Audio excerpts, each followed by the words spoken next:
Maharashtra today 24 news, सत्य परिस्थितीचा सविस्तर आढावा। हृदयद्रावक पोहण्याचा मोह जीवावर बेतला। बंद दगड खाणीत बुडून 2 चिमुकल्यांचा मृत्यू। पालघर हळहळले। पालघरच्या मस्तान नाका परिसरात एक अतिशय हृदयद्रावक घटना घडली आहे।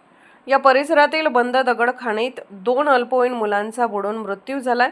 मुंबई अहमदाबाद महामार्गावरील मस्तान नाका उड्डाणपुलाच्या पश्चिमेकडील टाक वहाल हद्दीत असलेल्या बंद दगड खाणीत ही घटना घडली आहे।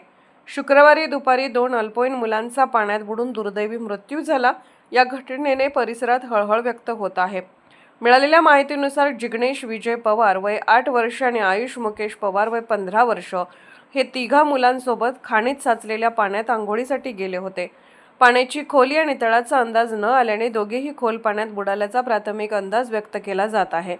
दरम्यान घटनेची माहिती मिळताच मनोर पोलीस ठाण्याचे अधिकारी घटनास्थळी दाखल झाले। तसेच वसई विरार महापालिका अग्निशमन दलाने सखोल शोध मोहीम राबवली।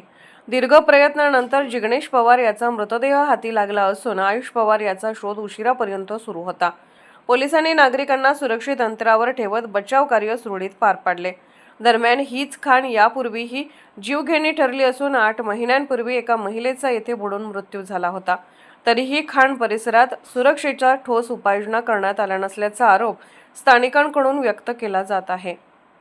महाराष्ट्र टुडे मराठीसाठी ब्युरो रिपोर्ट, पालघर।